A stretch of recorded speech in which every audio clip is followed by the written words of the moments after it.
So Bach at Leipzig is a play set mostly in around 1722, 1723 in Leipzig, Germany. It's based on a real historical anecdote that I came across reading a biography of Bach, which was that the main pipe organist and leader of the school at the Thomaskirche and the Thomasschule, which was the school that was attached to it, a man named Johann Kuhnau died. And so the sort of town council of Leipzig held an audition for his replacement.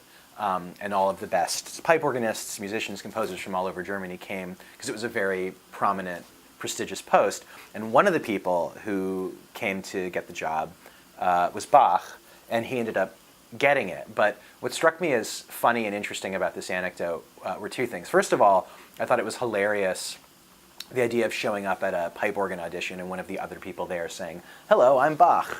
Best of luck. May the best man win." But what was even funnier was that he was, in fact, in the actual event, the third choice. And that immediately opened up a bunch of really interesting questions for me and felt like a play. Because the idea, to us, the idea that anybody would be chosen over Bach for a musician job is absurd. But it apparently wasn't absurd at the time. And so that seemed like a really stark way of dramatizing the difference between the perspective of history and the perspective of the present.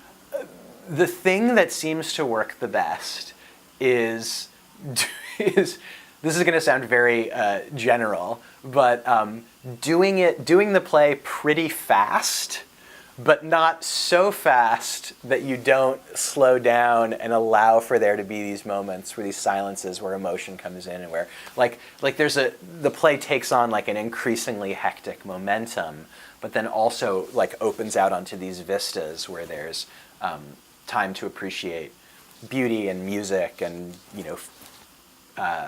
all of the things that made these guys want to be musicians and composers in the first place. One thing that people talk about when they talk about the play is they say that it's structured like a fugue, which is kind of true, although that sounds more impressive than the actual truth, which is that it's really structured like a particular kind of play.